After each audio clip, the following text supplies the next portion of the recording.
Hey guys, GM Mikey here, ready to try to dive into the madness that was the 2025 GFHL Trade Deadline.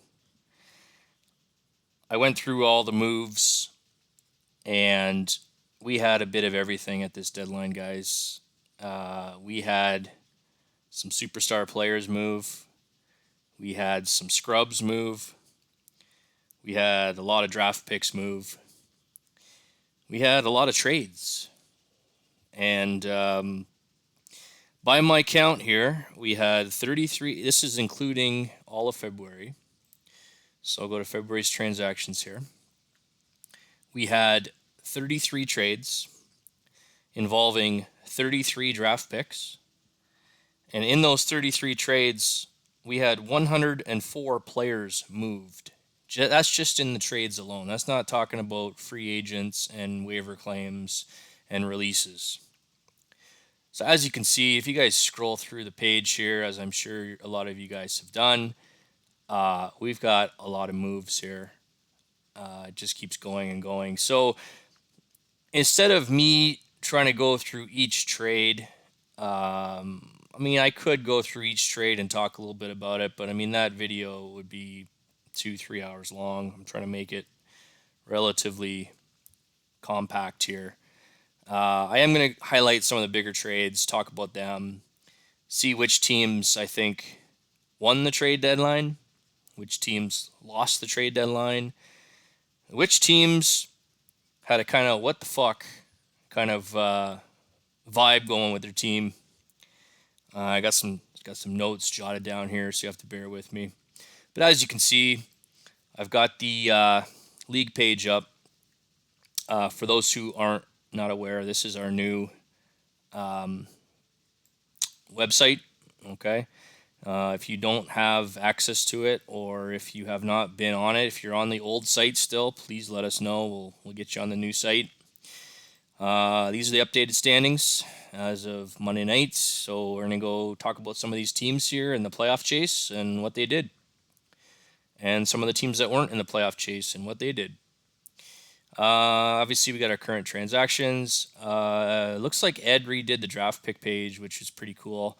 I'm just taking a look at it today, and it's kind of cool. He's got logos now instead of actual names of each pick, so it's kind of cool. It's a little different. It's a little easier to see, so that's a good addition. Thank you, Ed. Schedule. Quickly go through the schedule here. We are in week 20. We have 2 weeks to go until the playoffs. Playoffs do start March 17th, so in 12 days. See what some of the playoff contenders did here. I'm going to start with my first winner of the trade deadline, and that is the Montreal Canadiens. Montreal heading into the deadline here, sitting fifth in the Eastern Conference, just behind the Islanders, and in a group with Toronto in the first round. So that's going to be a difficult group to get out of. But talking to Dan, him and I did make a trade, but talking to him, he wanted to put all his chips in this year. And I think he did a pretty good job of that.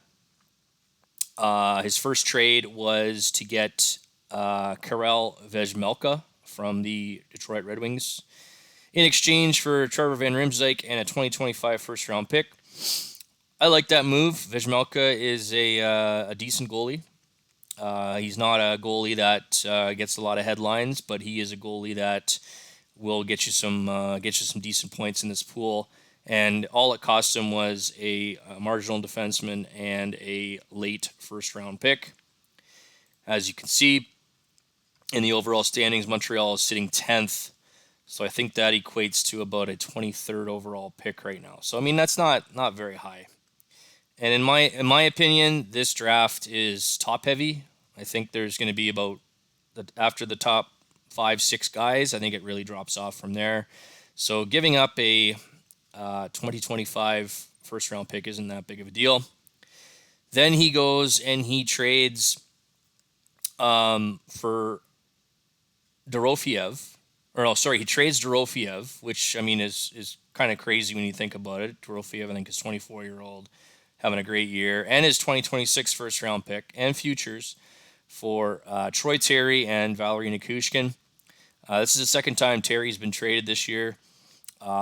This deal could be huge for him if Nikushkin can get going here. This is the key right here. Nikushkin, obviously, great player when he wants to be, when he's on the ice, when he's healthy, when his mind's there. He's a huge addition. I believe he just came back from injury, so I think between him and Terry, that should be able to outproduce Dorofiev and get him some more points. Then he makes a trade with he makes a trade with the Kings here, and he trades away his best player, Nikita Kucherov. I mean, this is a guy that he's going all in, guys, and these are the type of moves that you need to make if you want to win the GFHL Cup, the Cassie Cup.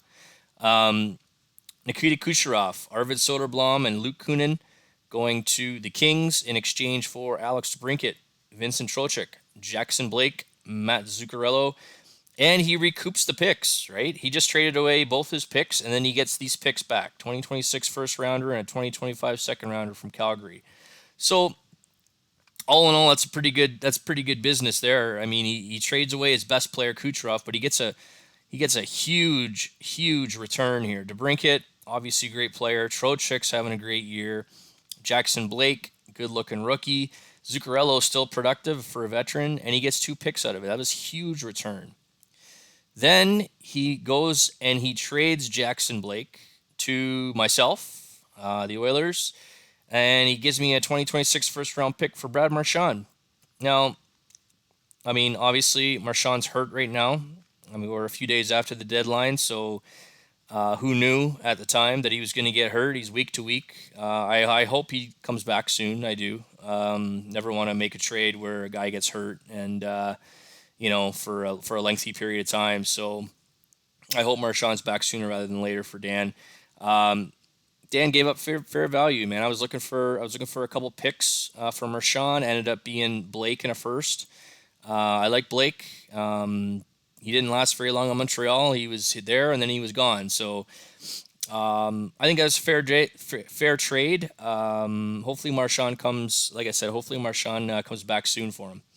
If Marchand comes back healthy, that is another huge addition, right? He's going to outpace Blake for sure, and he's a very productive player still. I mean, even next year, if Dan wants to hang on to him, he's going to be productive. Then he goes and he gets the veteran John Gabriel Pajot from Ottawa, from Dave, the new GM in Ottawa, who made some moves. Trading Dakota Joshua on a second-round pick. So again, there goes the picks out the door. He just got the picks, but he's all in. He picks up Pajot, productive vet. Picks up Marchand, productive vet. Then he goes and he gets the defenseman. He trades Max Domi, having a disappointing year in Toronto, right? I don't know what's going on with Max Domi. Gets Matthias Ekholm from Calgary, right? So he shores up his blue line a little bit. Ekholm actually got traded twice in a matter of about 5 minutes. Ekholm was on LA, gets traded to Calgary, and then about 5 minutes later, he was dealt to the Habs. So all in all, a good day for Dan for sure. I know he was traveling. I think he was going down to Florida for a little trip there. But he got a lot of moves made, so that was huge. So we're gonna give Dan a little check mark here on the sheet for winner. Next team I want to talk about. Next team that I think had a great deadline, and it's bad news for the rest of the league, was the Calgary Flames. Jason and his Flames already atop the league with 97 points, with a 46-6-5 record. He made some great moves, in my opinion. He really shored up his team, traded away some picks. But again, guys, if you're a contending team, this is this kind of moves you have to make in this pool to win it, right? You got to take some chances. You got to move some picks, move some players you might not want to move, but look at the returns, right? So his first trade here, going through it, picks up Morgan Riley from Philly. Now, a lot of guys didn't even realize some of these players were available, right? half the guys that got traded, more I would say three-quarter of the guys that got traded, I had no idea they were even available, right? So again, you just have to ask the question sometimes. Um, Morgan Riley going to Calgary, shoring up the Flames blue line. In return, Philly gets Samuel Girard, decent defenseman. Nothing spectacular with Girard, but he's been solid. He'll put up some points for you. William Karlsson, okay, veteran forward, could be decent, maybe not. Who knows? Future considerations. All right. So again, Philly looking to change things up. You look at Philly in the standings; they're in the playoffs right now, but they're not really a contending team, right? I mean, if they go on a run in the playoffs, great. But right now, they're looking to be in tough in a group with Boston and Buffalo. So I mean, Jeff looking to make some changes, some retooling on the fly. Back to Calgary though. Calgary makes another deal here with Tom. I think Tom was probably the most active GM in the trade deadline. Um, he makes a trade here. He trades Pospisil, Brady Shea, and Patrick Kane. So two productive veterans, and Pospisil, pretty young guy, young enforcer type.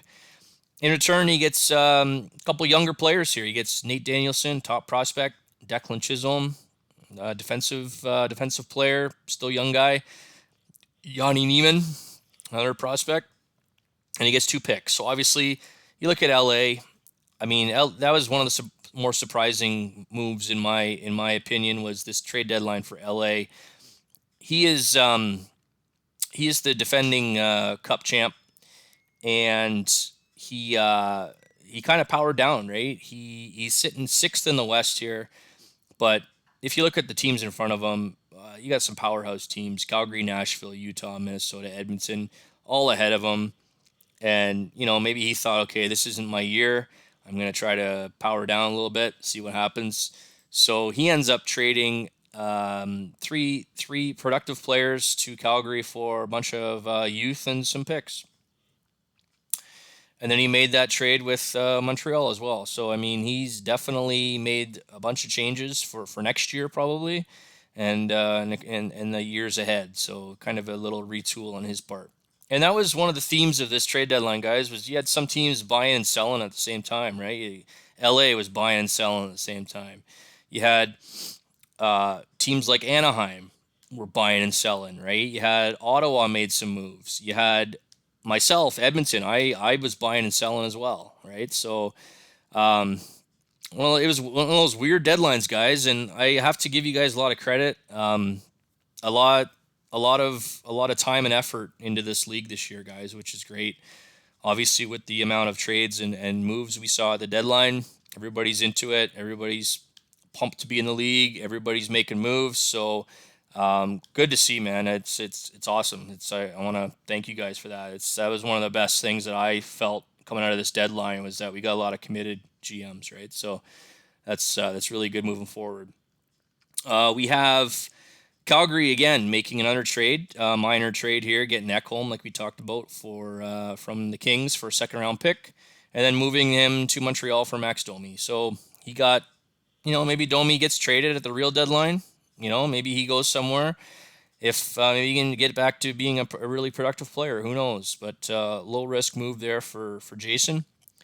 And then one of the big trades here that didn't really get talked about was getting John Gibson out of Florida, right? I mean, he gave up Seelofs and a second round pick for Gibson in a second. I mean, that's a good trade. Especially if Gibson gets moved at the real deadline, right? We get the real deadline coming up in a couple days. Who knows what happens on Friday? Maybe Gibson gets moved, maybe not.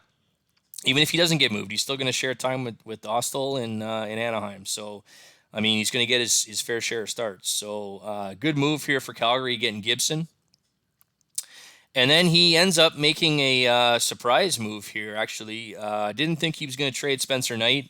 Really thought that Spencer Knight was going to remain a Flame. But there were rumblings that later in the trade deadline there, or last Friday, that Spencer Knight might be available. He gets traded for Seth Jarvis and a couple picks. Big move here from both teams. Spencer Knight, Obviously becomes New Jersey's one of their main cogs in net there, main goalies.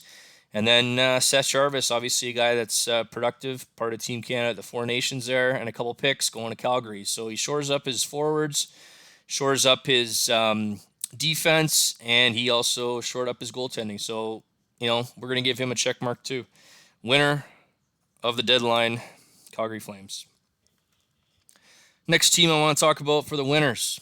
We've got a couple more winners here, and then we'll go to the teams that I thought could have done a little more at the deadline. I'm not going to call them losers, but I'm just going to call them teams that could have been more active. I felt, especially in the position they're in. We're going to go with Minnesota. Paul. We're going to go with Paul here, and Paul made a couple moves, only a couple, but they were key moves of what he needed to do. I felt, he's got a veteran team. He's only got probably 1 or 2 years left before he really has to retool his team. And so he ended up picking up, where's the first one was Kadri. There we go. He picked up Kadri from Ottawa. Great trade there. Giving up Jesse Pool Party and a couple picks. Obviously, these picks are going to be late, so Paul's not too worried about the draft. I know with the new draft structure that we have, Paul is a little worried about not being able to make his picks, so why not trade him for proven talent? So that's what he did. Gets Nazem Kadri from Ottawa. Big move there. Doesn't give up much. Puljujärvi and a couple picks. So, his time's now. So Minnesota is getting stronger. Kadri, big addition coming over. And then he wasn't done there. I actually tried to get Uyghur out of Ed. Didn't have what it took to get Uyghur. But we had, J.J. Moser and Dylan Duke going over to Washington for Uyghur. We'll see what happens here. Duke's decent looking prospect out of Tampa. Moser has been a productive player in the league. Having a bit of a down year, I think. I haven't really checked his stats out, but I think both teams did okay there. Washington's obviously in a rebuild. He's trying to pick up some younger guys. Obviously, Moser and Duke do that for him. And Uyghur goes over to Minnesota. I mean, Uyghur is probably one of the most underrated defensemen in the NHL. As far as I'm concerned, he could have made Team Canada easily at the Four Nations. Obviously, with a team like Canada that are deep in talent, and it's hard to make with all the options. But I mean, Uyghur, I've got him in some other pools, and he's definitely a productive player. So, and then what Paul does is he trades a 2-for-1, and he also picks up a goalie. So Jonas Johansson, okay, maybe not the greatest goalie, but a guy that can get you some starts if you need, or if you have an injury, throw Johansson in. Maybe he picks up a game or two, right? So all in all, I think Minnesota did pretty well. Not the biggest moves, but I think he did what was needed to do. So we'll give him a check mark here as a winner. Sorry, guys, got to take a drink here, a little parched.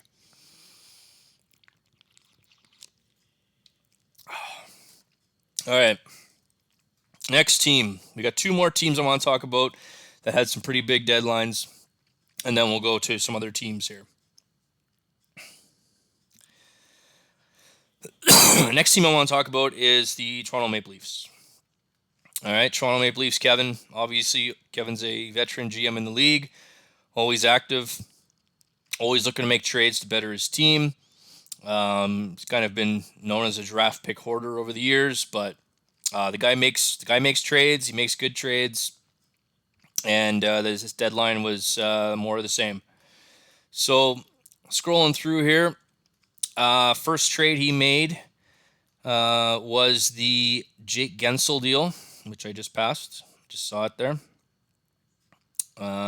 Jake Guentzel coming over from Dallas. Obviously, if you look at the standings, Dallas is down near the bottom. He is fighting for the first overall pick. Obviously, Gentzel's a guy he's looking to trade for maximum value. Also traded Alex Lyon, goalie, in exchange for Zeev Buium, Maxim Tisplakov, and futures.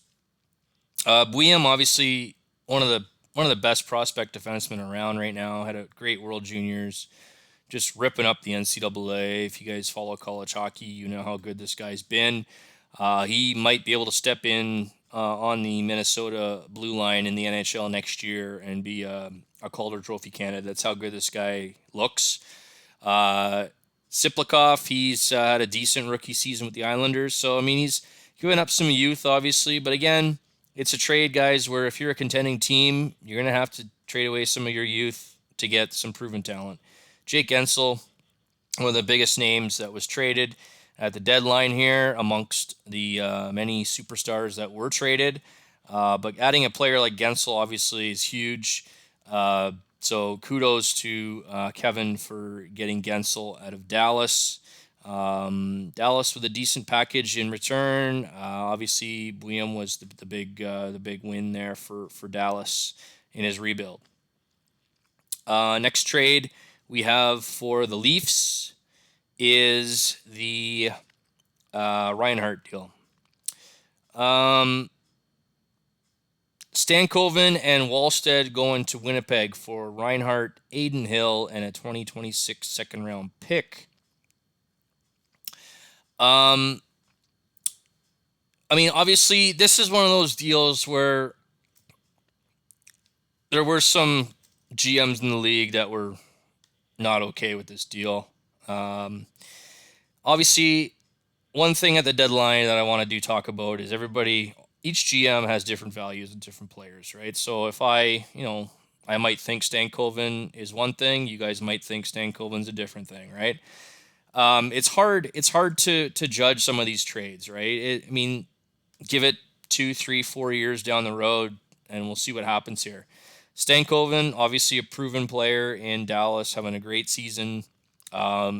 Young guy, I think he's going to get better. He's having an okay season, I should say, not super great, but he's having an okay year. But he's just a rookie. He's going to come in, hopefully get a couple of years under his belt, and then make that next step. Wallstead's the key, for this deal for Winnipeg. If Wallstead is the Wallstead that people talk about as a hot shot prospect, one of the best goaltending prospects in the world. If he turns into that top goalie, then Winnipeg does pretty well in this deal. If Wallstead continues to struggle the way he's been struggling the last year or two, maybe it doesn't look so good, right? So one of those deals where Kyle obviously in Winnipeg, he's taking a chance here. He's trying to get younger, obviously, and that was one of the other storylines of the deadline was Winnipeg deciding that he's in the playoffs, right? He's got a playoff spot pretty much locked up. His team wasn't super old, but he felt the need to make some moves to try to get better in the future, right? So can't fault him for that. Obviously trading guys like Reinhart and Pasternak is tough right now. Doesn't look like he wins short term, but long term he could do it, right? So again, one of those deals where he's getting some youth, he's trading some veterans in return. I like Aiden Hill. I think Aiden Hill is way better than most people give him credit for. He's won a Stanley Cup.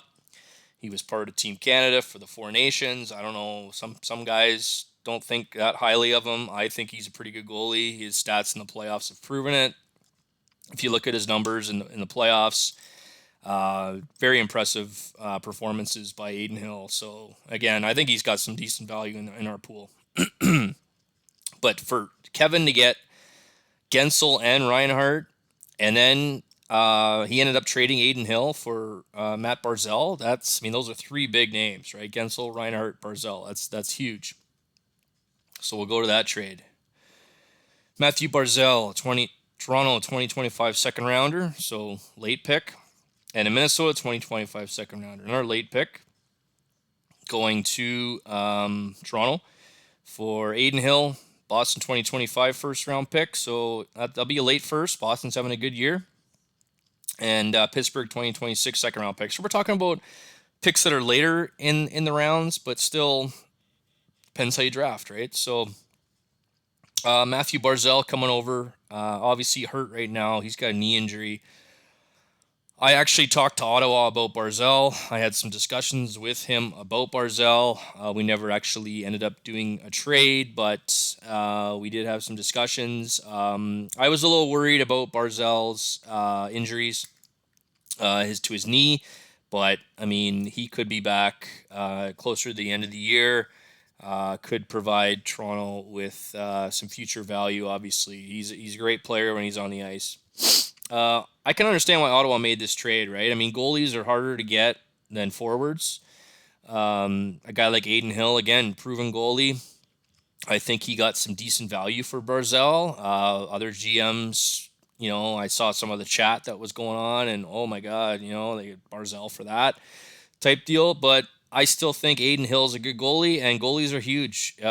Proven fact is goalies are harder to replace the forwards in this league, right? You got 12 forward spots, depending on how you do your enforcers, plus 3 or 4 reserves. You only have 2 goalie spots, right? So it's harder to get a proven goalie than it is a proven forward. So again, big moves from Toronto. I mean, he's in there with Pittsburgh, Boston, and the Islanders and Montreal. Obviously, Montreal added huge. Toronto added huge. Boston made a couple moves. Interesting trade that Boston made near the end of the deadline there with Anaheim. And Pittsburgh added Tavares from my team. So for not a whole lot, right? So like I mean, in terms of short term. So yeah, I mean the teams are loading up. Pittsburgh, Boston, Toronto, Montreal, loading up here for the playoffs. So we're gonna give Toronto check mark on the winners. Last team I want to talk about that had a busy deadline was my own team. Not going to spend too much time talking about the deals, but I do need to because I was involved in some pretty big ones. The first one, Tavares for Sandin Pellikka and a 2025 first round pick. I went into the deadline with the assumption or the thought that anything could happen, right? Maybe I trade some veterans for some younger guys and try to kind of do a retool there. Maybe I do both. Maybe I add some younger guys, add some older guys, depending on who was available. And, Tavares was my first move. Obviously, Sandin Pellikka had some pretty high value in our league. I had a bunch of GMs once I acquired him that were asking about him. Once Pittsburgh came to me with the trade, with the trade offer, it was hard for me to say no. Obviously, Tavares has been a productive player for me. He's still going to be productive next year. Still a really good player for the Leafs. But to get Sandin Pellikka and a first rounder, I mean that's a pretty good return. So I decided to make that trade. Then Edmonton and Florida. We were both talking this trade for a long time, man. Days. It took days. Just ask John in Florida, man. It was on and off for a while. I felt bad that we couldn't get a deal done, and then finally we were able to piece something together. Ended up being John Gibson, Gabe Perreault, who I really didn't want to trade, but obviously you have to give to get. Sam Rinzel, promising NCAA college defenseman, and a couple first-round picks, a first and a second to Florida for Gustafson and Byfield. It's hard. It's hard to make these trades, right? Gibson could get traded to a contender in real life. What if he gets traded to Edmonton on Friday, right? I mean, that obviously ups his value. Gabe Perreault, one of the best prospects in the world right now. Every prospect list I've looked at, he's top 10, top 15. So he's obviously, he could be with the Rangers next year, playing first, second line with the Rangers. Who knows, right? Rinzel was a first-round pick himself with the Blackhawks. Heard some good things about him. Big 6'4" right shot defenseman. But to get Gustafson and Byfield, I was trying to get a little younger, right? So I traded Tavares away, traded Gibson away, trying to get a little younger. That was the main goal here at this deadline. Next move, the Pastrnak trade. Again, some GMs messaged me and asked me, "Wow, you got Pastrnak for cheap." I don't think that at all. I think Kyle did really good in this trade. I mean, Cole Hudson, again, You look at the prospect lists, you look at the World Juniors, you look at the college season this guy's having. I mean, he could be better than Lane Hudson. I've read a lot of reports on prospects. A lot, especially the guys that I have. Hudson, they're saying he could be better than Lane, and if that's the case, then he's got a stud defenseman right there, right? I mean, Cole Hudson probably going back to college next year, but I would think in 2027 probably see Hudson, right? The 2026 27 season is probably going to be in the NHL. Yegorov, goalie. He was the second goalie picked in the actual draft last year by the Devils. I am a Devils fan, so I do know a lot about their own prospects. This guy is better than people think. Was in the USHL with Omaha. Omaha is a complete joke of a team. If you guys follow the USHL or have heard of it, Omaha is the worst team in the league usually. They're a complete joke. Everybody wants out of that program. So he ended up going to Boston University, and he's turned Boston University season around. Big 6'6" goalie. I think he's the future for the Devils. And then you get a Chicago 2025 first round pick. Now, Chicago's pick is a lotto pick right now. What would it be? 1, 2, 3, 4, 5, 6, 7. It's 8th overall right now. And with the lottery, it could get better. You never know. So that could become a top 5 pick in a strong, a top heavy draft, top 5, top 6 heavy draft. That could be a franchise player. That could be a top line guy. So again, depends how you draft, but this pick is a top 10 pick, guys. So I think I gave up quite a bit for Pasternak. I mean, obviously Pasternak's a guy that you wouldn't expect Winnipeg to move, but he's making moves to the future. So I think it was a pretty good deal for both of us. Obviously, I win short term, getting Pasternak for the next couple seasons at the way he's playing. And then once Hudson and Yegorov come through their development path, I think it's going to work out pretty well for Winnipeg, especially with that the top 8, top 10 pick, whatever you want to call it at this point.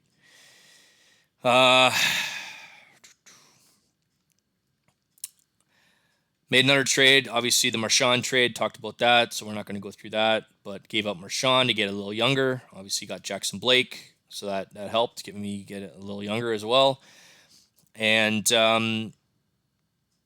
then the big trade here, the Kaprizov. This was a trade that I actually approached Jeff with. I think it was halfway through the day on the deadline day.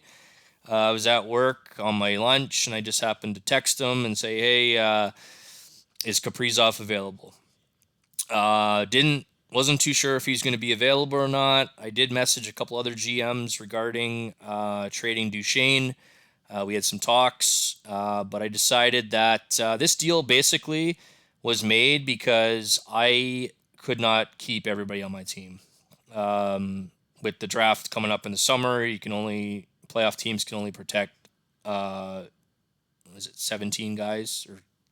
Yeah, only protect 16 guys. Sorry, 16 guys. So I wasn't going to be able to protect everybody. So I thought, you know what? Let's put a package together that might bring me a superstar player back.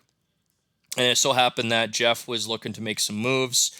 I think this trade is pretty even. Kaprizov, obviously a great player, superstar type player, but you got Matt Duchesne, who's having a great season in Dallas. He's been lights out in Dallas. The last 3-4 years, he's actually been a really good producer. Yuri Kulich is looking really good in Buffalo. I think he's a future 30-goal scorer myself. It was hard to give him up in this trade. And then Sandin Pellikka, who could be on the Red Wings blue line next year and a Calder Trophy candidate. I mean, Sandin Pellikka looking like one of the best prospects in the world as well. Another top 10, top 15 prospect. So, Lawton and Kyrou were kind of thrown in just to even it up. I mean, Lawton's a veteran player, probably not a guy I'm looking to keep for the draft or anything. I'm probably gonna have to keep unprotected, and then I actually released Kyrou. So I think it was a trade that helped both of us out. Obviously, Duchesne helps Kaprizov's production, and Kaprizov is hurt right now too. I don't know when he's coming back. I don't know if he's going to be back for our playoffs or what. So it's kind of a risk there. Again, it was a move made for more for next season than this year. But it still gives me a chance to compete this year in the playoffs if Kaprizov does come back. So I'm going to give myself a check mark as a winner. I think I gave up a lot of talent. That these I could easily be a loser in these trades. I mean, then next year this trade here, Duchesne, Kulich, and Palika could turn out to be awful for me, right? I mean, Kulich could be lighting it up. Same with ASP. Duchesne could be putting up 70, 80 points still. And, if that's the case, then I lose this trade. That's no ifs, ands, or buts about it. So those are our winners of the trade deadline. We had a couple teams that were, who knows, right? Anaheim made some moves here. This Dylan Holloway, Jack Quinn trade. Very interesting trade. Jackson Lacombe going over to Anaheim. He's a good looking defenseman. But Skinner going to Boston. That's a huge move for Wally and the Bruins. Anaheim also traded for Mintyukov from Philly, giving up Carter George, Juracek, and a second round pick. So Anaheim making some moves for the future. Trading away some of his youth, trading, shaking things up. I like it. Um, we're going to touch on a couple of interesting trades first off before we get to the losers, or the teams that I felt could have done better, I should say. I can't call teams losers winners, losers. I mean, who knows, right? It's a lot of these picks, we don't know what they're going to become. A lot of these prospects, we don't know how they're going to turn out. A lot of these veteran guys, who knows what's going to happen, right? So again, it's hard to pick winners or losers a week after the deadline. But there is one trade, a couple trades I do want to talk about. This trade here, the McTavish and Iginla trade, really caught me by surprise, only because I had inquired about McTavish with Blake there. He wanted a couple of first round picks in return, which, okay, understandable, right? I mean, I think I had the Chicago pick at the time. I didn't have another one. And Iginla's a first round pick. So he basically got 2 first round picks in return for McTavish, is what he was asking for. I'm a little surprised that Colorado gave up his 2025 first round pick, considering Colorado is sitting down near the bottom here. 4, 5, 6, 7, 8, 9. So 10th overall right now. But it's one of those trades that really surprises you. I mean, Iginla and a top 10 pick, lotto pick going over to Carolina for McTavish and Kapanen. Talking to Shannon in Colorado, I talked to a little bit about him. He had posted a couple guys that were available. I inquired about them. Didn't end up getting a trade done, but he really likes McTavish. And Shannon's a Hamilton guy. McTavish played here with the Bulldogs, so he knows a lot about McTavish. I think it's a good trade for both teams. I don't think anybody loses this trade, right? Iginla's kid, he was hurt for the World Juniors, couldn't play. Probably would have helped Team Canada out tremendously if he was available, but he wasn't. And this first round pick, again, who knows what that could be. But good trade for both teams. The other trade I wanted to talk about was Lucas Raymond and Tomasino going to Florida for Shane Wright and Brand Clark. I had actually asked about Raymond. I was trying to get a deal done with Tim in Anaheim there. And anyway, he ended up moving Raymond. I didn't think he was going to move him, but he ended up moving him to Florida for Shane Wright and Brand Clark. I mean, that's a deal that helps both teams again. Wright's having a pretty good year. I'm not a big Shane Wright fan myself. I'm not the biggest fan. I've seen him a few times. Hasn't really wowed me as a player, but he's having a decent season here with Seattle. And Brand Clark, I do watch a lot of Kings games. Usually late at night. I'm sitting here watching some TV, watching some late night games. Kings are on. I'll throw them on, and Clark looks like the real deal. He looks really good. Obviously, Raymond's has been a stud this year for Detroit. He's only 22, I think, 22, 23 years old. I mean, he's probably going to just get a little bit better too in the next couple of years. I think he could be a top 20 player in the league if he's not already. Top 20, top 30. Like, it's just one of those things where you're getting a bona fide star player in Raymond, right? And you're gonna have a good package, right? And Clark are good players. Could get better, right? You never know. They might be able to take that next step up. But that was an interesting trade, I thought, as well. Um, the other trade I wanted to talk about was the Dawson Mercer trade. A couple of Hamilton guys got together here, Talon with the Canucks and Franny with the Rangers. Making a trade here. Dawson Mercer and Nikita Zadorov going over to New York in exchange for Ryan McLeod, Jackson Stauber, and second round pick. Um, Interesting trade in the sense that McLeod is having a great year. Maybe Franny's thinking that, maybe McLeod has reached his peak in Buffalo there, and he's just, maybe trade him while his value is pretty high. Stauber looks like a decent goalie moving forward. Could be a backup, maybe a 1A or a 1B type guy. I mean, his stats look pretty good.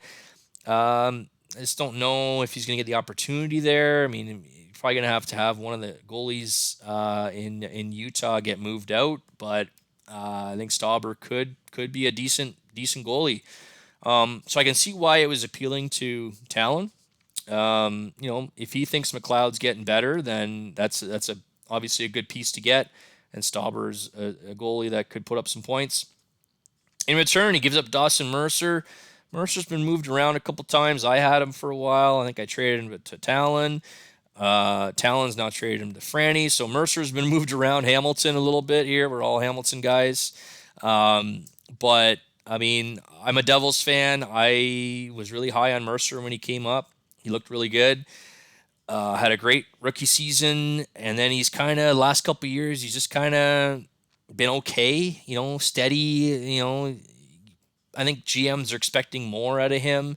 I'm expecting more out of him as a Devils fan. I really hope he can step it up. Maybe with Jack Hughes hurt now, maybe Mercer gets to be a top six guy and he's thrust in a bigger role.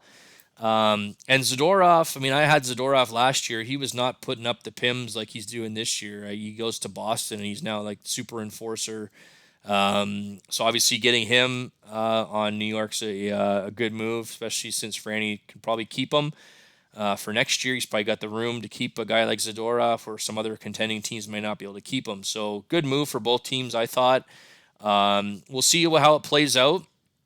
I mean, if Mercer gets traded, or if Mercer can step up his game, I think the edge goes to New York, but. A lot of it depends on Stauber too and McLeod. I mean, it's one of those deals that it's pretty fair both ways. So those are the deals that are very interesting to me. Um, let's go. Let's talk about some of the teams that didn't do much. I thought Utah and Gary was going to do something. Utah is sitting here third in the West. You got to figure. He's watching Calgary make some moves. He's watching Minnesota make some moves. He's watching Edmonton make some moves. Nashville made a small move, like a Kreider move, but I thought Utah was going to do something. I really did. He was talking a big game. He was talking about moving some big pieces. I actually talked to him about Eichel maybe coming over to Edmonton in a blockbuster. I didn't seem to agree on the price there, which is fine. I mean, you look at Utah and his team's still stacked. I mean, it's really good. Like he's got a stacked team here of just Eichel, Matthews, Svechnikov, Marchman's a good player. Um, on defense, you got Petrangelo, Truba, Matheson. We've got Wilson. Obviously, like Wilson would be huge to get if he ever traded him. He's got decent goalies, and he's got a deep bench. So like he's going to be a force in the playoffs, especially in the first round. Where if he ends up in a group with Minnesota and Edmonton here, which is what it looks like right now, that I mean, that is just one strong group. I don't know. I don't know who wins that group. There's no way to tell. All three teams are just uh, juggernauts, right? So it's one of those things where maybe not making a move is the best thing, especially considering the prices that some guys didn't want to pay. So but I thought he was going to add. I thought he was going to do something, especially with Markstrom coming back. I really thought he was going to make a move here. So we're going to put him on the um, list of teams that I thought could have done more. I'm not going to call them losers, but teams that I thought again could have made a move or two to shore up their team. Next team up is the New York Islanders. Greg, I know I tried to make a trade with Greg. I had messaged him about a certain player on his team, but I thought I gave him a pretty fair offer, which I think he agreed was pretty fair. But again, he just didn't want to move the player, which I mean, obviously, his prerogative. And again, sometimes not making trades does work out, but again, you got to figure, man. Like Montreal's making moves, Toronto's making moves to get stronger. Boston made a bunch of moves. Pittsburgh added Tavares in a deal where he didn't give up anything off his current roster that's going to hurt him. Um, you know, Islanders, like I mean, the guys were out there to make trades, to pick up. I mean, obviously, a lot of guys were available. Um, Greg definitely is a conservative general manager. Uh, Not going to fault him for it. Obviously, I think he's done some great things with the Islanders. Obviously, he's got him in a top 10 spot here in the league if you look at the overall standings. But again, one of those teams where maybe you do pick up a defenseman, a depth piece. Maybe you do pick up a forward just for injuries, something like that. So we'll have to see how it works out. I mean, again, we're looking at the standings here, and he's in this group where Toronto made some big moves and Montreal made some big moves. I mean, Islanders. I don't know if I'm in that group with them. I'm a little worried right now, right? So we'll see what happens here. But again, the Islanders, we're gonna put them on the list of teams that could have done more. We got two more here. We got Nashville. Brett. Now, obviously, Brett made one trade. He did pick up Chris Kreider from Dallas for a draft pick. So I mean, obviously, adding Kreider to a team that's obviously already really good is a good move. If you look at Nashville's team, he's got a really deep team, man. He's got these guys that are. Hmm, huh. I forgot to take the stars off your guys there. Sorry about that, Brett. I will take the stars off your guys. But look at his team. It's like it's deep, right? Look at his bench. He's got Kreider, Hughes, Kane, and Bunting on the bench. Now, obviously, terrible news today. As a Devils fan, I'm kind of reeling here with the news that Jack Hughes is out for the season. Obviously, that's a huge blow to Brett and his Predators. Um, you never want to lose a guy for the season, especially a guy caliber of Jack Hughes. But he does have the depth to fill in those spots, right? So one of those things where he's got a really deep team. He killed it last year during the season. Nashville was a juggernaut, number one team in office pools, ran away with it. If they get hot again, look out, man. Nashville, if they get hot, they definitely a contender to win it all. But again, I thought he could have done a little more, especially again when you're seeing who's making moves. Calgary made a bunch of moves. Minnesota made a couple moves. I made some moves. You're kind of thinking, okay, maybe he makes another couple moves. But again, we're gonna put him on the list. So maybe could have done more, especially now with the Hughes news today, which again is unfortunate. Obviously, if Hughes had been hurt last week, probably would have made a couple more moves. But that's the way the cookie crumbles. And last but not least, we have the Buffalo Sabres. Buffalo Sabres. Buffalo sitting sixth in the East here. 30, 22, and 5 record. 65 points. Buffalo is a tough team to beat. I played Buffalo this year. I think I lost to Buffalo. They got some talent. But what did Buffalo do at the deadline? Made one trade. One trade with, I think it was Talon, Vancouver. Picking up Nicholas Waugh, I don't know how to pronounce that, and Marcus Pettersson for a first round pick. Okay, you got Pettersson, who's been an effective defenseman for Vancouver there. In our league, and Nicholas Waugh. We'll go with Waugh. We'll go with the French pronunciation here. Nicholas Waugh. You got Waugh coming over, decent forward. But these are depth pieces, right? They're not making big splashes, you know. Yeah, he only gave up a first round pick for these guys, which is fine.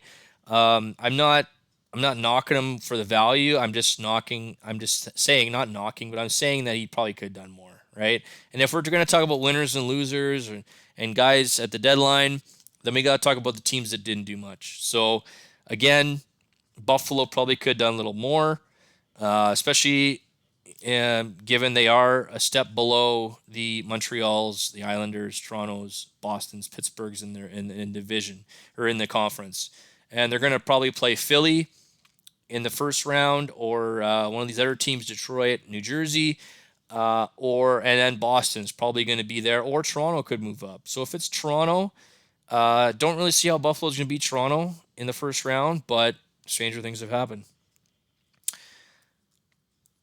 So we're going to put Buffalo on that list. We got three teams on what I want to call the WTF list, the what the fuck list. Okay, we got the LA Kings. LA Kings.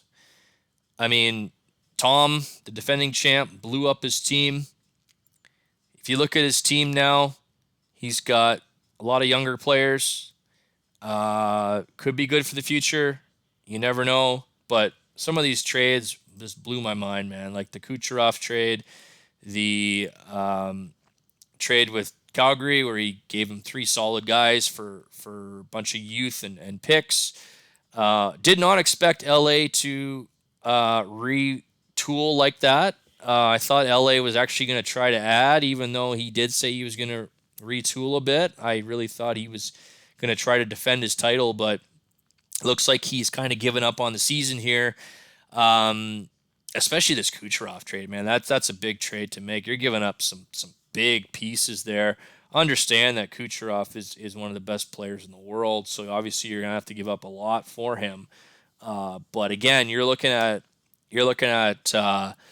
you know some major trades. I think he traded a third of his team in one day. Like that's just insane in this league. Like look at that. Like in a span of two trades, he traded away seven guys and got six guys back plus picks going. Like it's just major trades. So we'll have to see how it plays out for Tom and the Kings. I mean, the future could look good. But right now it was kind of like wow, like mind blown right at the deadline, right? Like what is happening here? So we're gonna put him on the what the fuck list, right? Like holy, like well, who knows what's happening? Second team on the what the fuck list is the Philadelphia Flyers. Okay, same deal. It was like L.A. It was like L.A. East in Philly, right? What was Hextall? Was he running these teams or what? It's crazy. The Kaprizov deal. You know, who would have expected Kaprizov to be available, right? I texted him, asking him, and he said maybe, maybe depending on the price, depending on what's out there. And again, that was one of those trade deadlines where you just had to ask the question, guys, right? Like, is this guy available? Is are you looking to move this guy or are you willing to consider moving this guy? And a lot of times the answer was yes, I will move him if I get the right package back. So again, guys, it's not all about marketing your players on Facebook and creating a market for them and trying to put one team against another. Sometimes it's as simple as I want this guy and I'm going to go get this guy, right? And if that's the case, then some teams really got to rethink their strategy here when it comes to trades because again, it's one of those things where you don't know a player's available until you ask, right? So Kaprizov gets traded. Obviously, I think I gave up a ton in this trade to get Kaprizov, so this will help Philly. Didn't see Philly moving Mintikov, especially when you're getting Kulich and Palika back. Did not see that at all, but again, Carter George could be the goalie of the future with the Kings. Looked pretty good in the World Juniors. Juracek's a first-round pick. Um, you know, so you never know, right? These guys, it could turn out to be really good for Philly, but again, it was one of those moments where it's like, holy, like Kaprizov, like Jeff and I talked about it. We were laughing about it, like we were going to try to bring the house down, right? That's what we said. Okay, you ready to bring the house down, Jeff? Yeah, I'm ready to bring the house down, Mike. Let's do it. Made the big blockbuster trade, brought the house down. But this trade deadline was just absolutely nuts, guys. A lot of trades brought the house down, let's be honest. So I'm going to put Philly in that category. Didn't expect him to move Mintikov. Didn't expect him to move Kaprizov. Getting rid of his Russians here, but he's getting some pretty solid talent in return. Third team we got to talk about. We touched on it earlier. We got to talk about the Winnipeg Jets. I mean, this is a team where it's kind of like, what the fuck just happened here? Winnipeg, they're in the playoffs. They're a playoff team. LA's making moves to probably for next year, for 2026, 2027, looking for the future. Winnipeg could have probably added a couple guys, right? You never know. Instead, he trades away Reinhardt, trades away Pasternak. Again, we talked about those deals, so I'm not going to go into them any further. But it's one of those things where it's like, man, these guys aren't that old, right? Reinhardt's in his 20s, I believe. Pasternak's 28. These aren't guys that are 32, 33, 34. These are guys that are just, still in their prime, right? So tough deals to make for Winnipeg. But again, just like Philly, he's getting some pretty good youth in return and to go along with the youth that he's already got on his team. So again, he's doing a bit of a reset, but the reset will help him out in the next few years, right? He's looking long term, obviously. And that's one of those things where you gotta look at where your team is, right? I touched on it in one of my earlier videos in the year.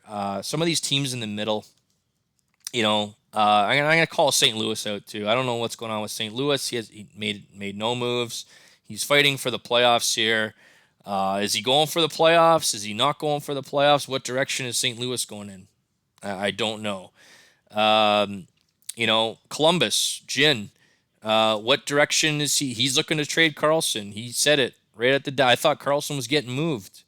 Didn't see Carlson get moved, so maybe Carlson gets moved in the offseason. Maybe he gets moved after the draft. I don't know, but Carlson's definitely available for those that are out there looking for a defenseman.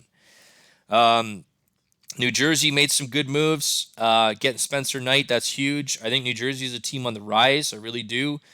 I know Ryan's trying. I've had some discussions with Ryan over the last little while. Ryan's a good guy. Ryan's trying to stay patient, trying to stay the course. But it's hard to be patient, right? It's hard to be real patient with these guys. Detroit's in the same position. Detroit, Frank, he's got a team full of youth, full of younger guys looking to make that next step. Once they make that next step, then you become a contending team, right? Then you can add a couple guys, right? Make those moves. So it's tough. But again, guys, one final recap here of what I liked was I liked the fact that we got the group chat going. I like the fact that we had all these players and picks moved and a bunch of trades made. I like the discussion that we're having. I like where we're headed with this league, right? So it's we're in a good spot, guys. Even the deals that were made in January, there was a bunch of deals made in January too before the deadline. I know Seattle was a team that made some moves previously in January there to try and jump the deadline. Florida made some moves. Carolina made a trade, made a couple moves. Obviously, Ottawa, the new guys, Ottawa and Anaheim. Tim in Anaheim, Dave in Ottawa. I mean, both these guys are making moves at the deadline. So I think we're in a really good spot, guys, with our league. I think we've got a great GM base. And moving forward, I think we're just going to keep getting better and better, right? So all in all, guys, I'm just going to wrap it up here. Those are my thoughts on this deadline. Who knows? Who knows what happens here? We got 2 weeks to go before the playoffs. There is a big playoff race going on here in the West. The East looks like it's locked up. I think New Jersey, Detroit, Philly are all safe. I don't see, it's going to be practically impossible for Columbus, Tampa, or Washington to pass them at this point with only 2 weeks to go. And in the West, though, we have a race here. We got St. Louis and Anaheim and Colorado, Seattle. It's probably going to be St. Louis, Anaheim. Anaheim made some moves. I think Anaheim's hoping to make playoffs. If Anaheim can make some playoffs, you never know. Moving forward, right? That could be huge for them. So St. Louis again didn't do anything. Sitting pat at the deadline, so we'll see what happens here. But anyways, just want to say wrap this up and say good luck to everybody in the playoffs coming up. Might have to do a playoff preview video in a couple weeks once we get there. But those are my thoughts on the deadline, guys. Any comments, questions, whatever? Let me know. Again, not trying to knock anybody. I just there is some winners and losers here. We do have to cover. So again. Oh, and the last thing I do want to say, guys, is just keep the chirping up in the group chat. I mean, I am going to chirp the last place teams just because I want to see you guys get better. That's all, right? I don't want to see you guys stuck at the bottom, fighting over the first overall picks all the time. I like to see teams move up and down the standings. I've done it a couple times where I've been one of the worst teams in the league years ago and built my team up again. So I understand the process involved, but just take it in good nature, right, guys? I don't mean anything by it. It's just one of those things where just trying to have a little fun, right? So I hope no one's taking it seriously. I think we got a pretty good group here. I think everybody's good. So just wanted to cover that. But anyway, guys, that's it for me, and that wraps up the 2025 GFHL deadline. Wrapping up the craziness. Just honest to God, it was the craziest deadline I've ever been a part of in this league. It was just insane. Hopefully next year is even better, guys. All right. That's it for me. Take care. Have a good night.